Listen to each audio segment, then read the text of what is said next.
Among the journalists at the hotel was ITN's John Ray.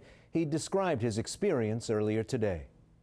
We arrived at the Rixos Hotel very early on Monday morning, having been to Green Square to witness the rebels taking that place over. The Rixos Hotel, frankly, was the only place we could think of to stay, and it was a place that we thought had been liberated. It was bum information. When we woke up the next day, we were found that we were trapped along with the rest of the press corps, and we all of us faced a very, very difficult dilemma. We were effectively being guarded, held hostage by, if you like, by gunmen of the regime. Some of them, I'm sure, genuinely thought they were there to look after us, but we faced a difficult choice. Did we hang on in, hoping the rebels would storm the place with a minimum of fuss? Or did we need to get out of there in the fear that nobody would come to rescue us, or indeed that the Libyan army would move in? They were supposedly camping out in the woods behind us.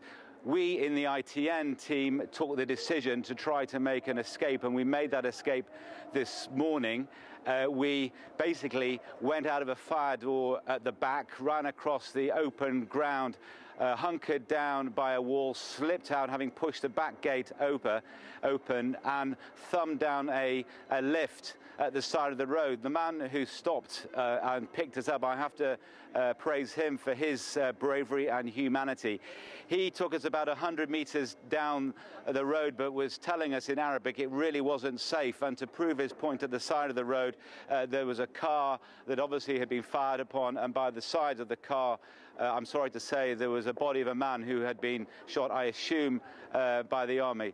Our driver turned round, took us to a neighborhood very close to the Rixos Hotel, and those people took us in. They fed us, they gave us water.